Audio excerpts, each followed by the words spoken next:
Hey everyone, welcome to week 3 of trauma-informed policy. Just wanted to make a quick video for this week, sort of giving an idea of where we are.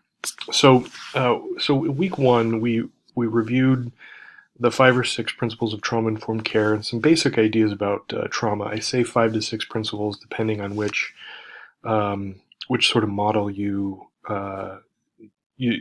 subscribe to. Harris and Fallot obviously has 5, and the Samson model has 6. So we reviewed those 5 or 6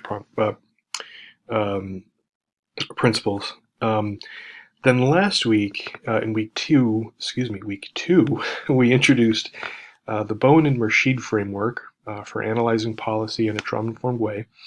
That paper, that Bowen and Mershid paper, will form sort of the basis for the work we're going to do in later weeks with respect to analyzing policy.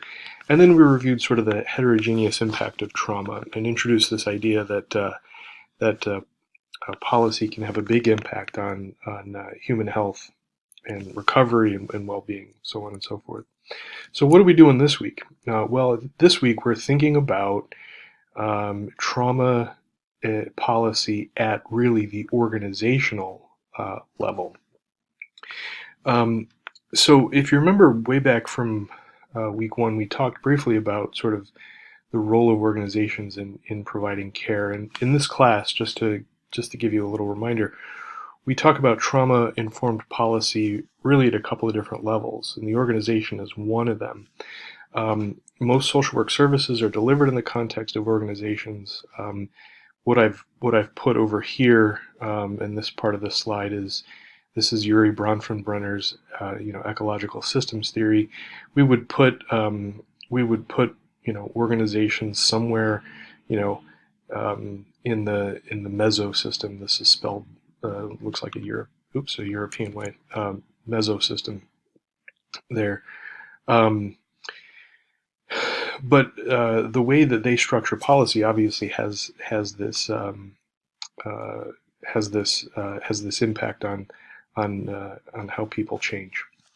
And so this week really is the first of a few weeks where we'll be looking at trauma-informed policy at sort of different levels of practice. We tackle we tackle organizational policy first, and then government policy later on. So a couple of big ideas from the reading this week. So as always, the reading's on D2L.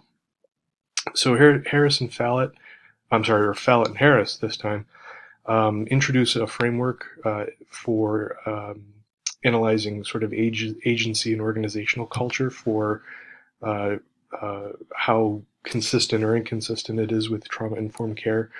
We're going to use a version of this assessment for an assignment next week, in week 4. That'll be the agency assessment. The Yakhtimov 2017 paper discusses barriers encountered to implementing a trauma-informed culture in an organization. And then the other thing I'm going to provide for this week is a link to the In Social Work podcast series. The link is on D2L. I think the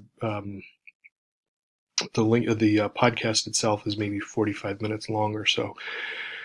But that's an interview with 2 social work administrators who talk about the process of becoming trauma-informed in their respective agencies, and this actually was done in the context of a merger.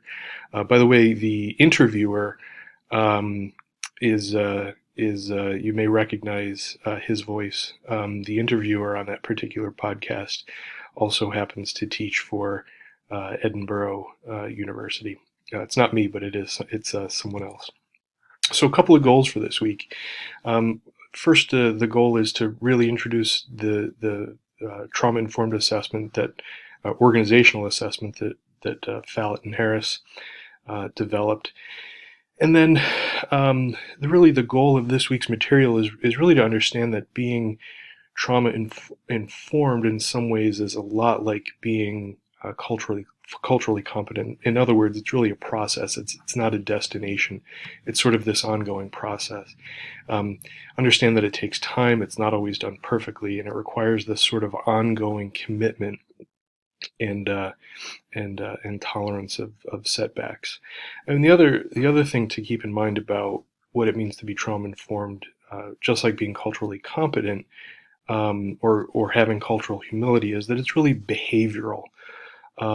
So simply verbalizing the idea of, say, safety or choice isn't really enough. The way you express and communicate safety and choice is really done behaviorally.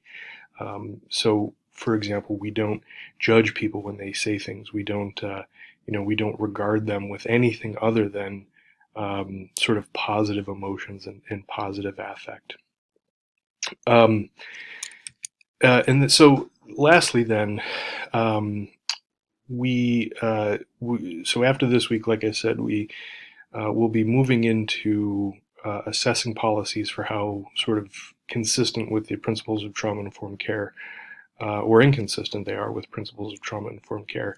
And then what that does is that sort of sets the stage late in the semester for how we advocate for remaking or reforming policy so that it's consistent with trauma-informed care. So I'll keep this video short since there is a podcast to listen to this week. And as always, if you have any questions or concerns, feel free to either post on D2L or get in touch with me over email or phone. Thanks for watching.